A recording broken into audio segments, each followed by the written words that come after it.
The Altmill has arrived. It arrived weeks, probably at least a month before I thought it was going to get here. So really excited that it showed up. There were 3 boxes, 2 pretty long 70-pound boxes and 1 smaller one that had a lot of the accessories and parts that you need to assemble everything. One thing that I'm looking for here in that video as I'm kind of unpacking everything is the spindle. I was wondering where the spindle was, and turns out I called CNC Labs and they let me know that the spindle was just shipped separately, so it'll be arriving in a couple of days. So I got started with the assembly anyway, and in preparing for it, I had to clear some space. My first video actually on YouTube was about making space for the Altmill. It's a pretty big unit. This is the MK4, the MK 4x4, so it's a pretty good size. Now I went on the website, or actually the YouTube channel, and checked out the latest assembly video. It's pretty good. Ben does a good job from CNC Labs. There was a little things that were a little bit confusing that didn't match up so much to the written instructions on their resource page at CNC Labs, but nothing you can't figure out. If you're pretty handy, pretty mechanical, you should be able to figure it out. So any problems that I had were all caused by me, so don't worry about it for sure. Just take your time. I did this all by myself, and it wasn't impossible for one person to do it.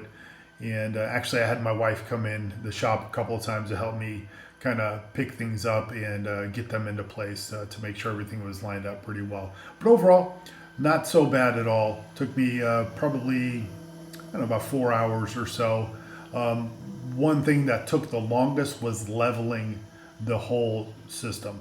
Once you get to leveling, I don't know what your floor is going to be like, but I have a garage floor that's got drainage in it, so there's no level spots on the floor. So leveling it was a real tough project.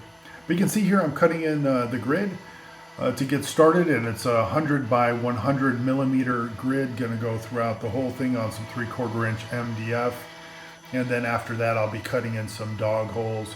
MDF was pretty messy. I didn't have the vacuum or anything like that, any kind of dust collection on just yet. Still don't actually. And I really don't find it to be a big problem. It's just MDF is absolutely the worst dust to have flying around, and there was a lot of it from this project. So here's cutting in the dog holes. Those are 3/4 inch dog holes, pretty much standard for anything that you'll be using for clamping down. Didn't really like the idea of the T-tracks. I don't like having some kind of metal on the spoil board just in case I cut through that. I don't want to be damaging bits. Just even getting started with this thing, I broke 2 bits pretty quickly. It wasn't on what you're seeing right now, but some other projects right from the get-go. And it wasn't anything else other than me just setting the wrong feeds and speeds, stuff like that. So pretty simple stuff, just lack of experience what it comes down to. And just in case I haven't addressed it, yes, before I started doing the dog holes, cutting the dog holes in there, I did start with surfacing the MDF to make sure we started with a nice level surface. And then this took about, I don't know, about a half hour or so. And then, like any good woodworker, first time with your spoil board, go ahead and carve your logo in there. So that was kind of fun. I think that's the last time that spoil board since has looked so good, and it's already got a lot of wear and tear on it in a very short time. And one of the first projects we wanted to kind of test out using it as resurfacing an old abandoned project. I build a lot of clocks, and this was a big 30-inch clock that had been first painted, and then we were laser engraving in the clock face, and just had a lot of problems with the laser at the time, so we upgraded that as well. So we thought, hey, let's go ahead and resurface this and give it another shot. And the resulting clock is beautiful. It turned out to be a 26-inch clock when it was all said and done. But you can see, just using the surfacing bit, taking off all of the old paint. That happens to be 1.5 inch thick pine, 3/4 inch pine on one side and 3/4 inch cedar on the other side. So it kind of gave me an option which side, which grain I wanted to use for the final version of the clock. And so it cuts great. I think there's a little bit of unevenness to the actual board that I'm resurfacing there. As you can see on the right side, a little residue of the paint there, but we end up resurfacing it a little bit deeper to get everything off, and it was super clean. Obviously a little time consuming, but what do you expect? It's totally worth the wait, especially since I don't have a planer or anything that size, or even a drum sander to sand this off. So this was a really great option. So after flipping over the board from the pine side, this is the cedar side, and like I mentioned, this is the side we end up using for the project. It looks great. The grain was really great. When we end up finishing the clock, it was just with a clear finish on it, so it just looked great. That cedar is just really very nice for rustic style anything for the most part. So overall, resurfacing this and reigniting or bringing back an old abandoned project, bringing it some new life was great. And hold downs, to see the red hold down there, I won't mention the brand, but man, it's really the worst. Those were the worst hold downs ever. So since then we've upgraded our hold downs, and things are a lot more sturdy for sure. And there's the kind of, not the finished version of the clock, but actually the cutout version of the clock, and having the face burned as well.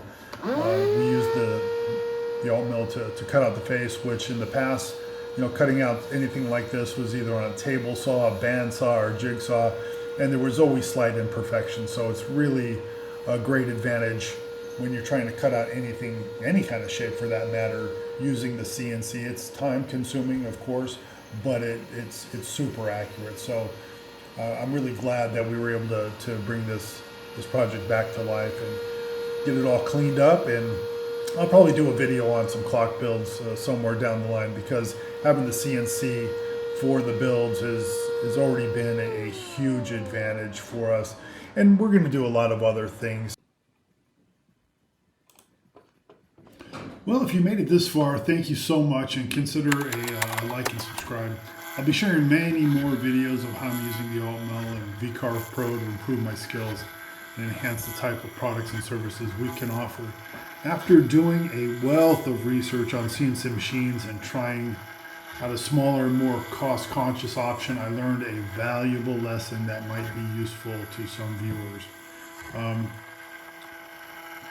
One thing to think about is not necessarily always buying something that's affordable at the time, but maybe buying something that you're not going to grow out of, but something that you're going to grow into. And that's kind of how I saw the purchase of the Altmill. The first CNC that I purchased was a huge disappointment. It was smaller, a desktop one, and it was priced well for entry level. And I went into it with that mentality, buy the smaller, more affordable machine. And next thing you know, it was just a complete disappointment. The support was terrible, and I realized pretty quickly I made a huge mistake. The quality of the machine was poor, the support was terrible, so bad in fact that each time I emailed their support team, they were asking me to do things like, basically take the controller apart, move wires around, solder things, and it would have been so much easier if they just would have taken the unit back and sent me a new one, and I might still have it today, who knows. Eventually they did ask for me to send it back, and they refunded me, so I didn't get another machine from that particular company, but I did some more really deep research into CNC machines and wanted to kind of learn more before I made a huge investment, because I knew I was going to have to buy something I would grow into. So pretty much all roads led me to CNC Labs.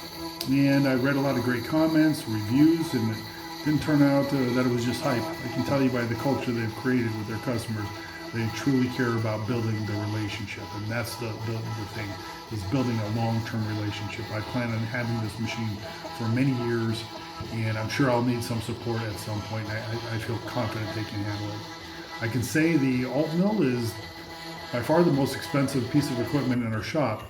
But since we put it together, there's been not one issue with it. Any challenges were pretty much operator error, not any fault in design. manufacturing support. It was all, I blame it on me, it was all me. So I've gotten through some of those challenges and really enjoying using it, and it's been great.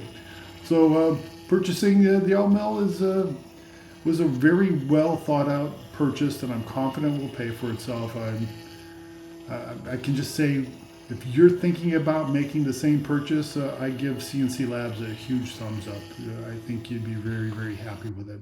So with all that being said, hey, thanks for watching. Don't forget to like and subscribe if this was useful to you. And thanks again for visiting.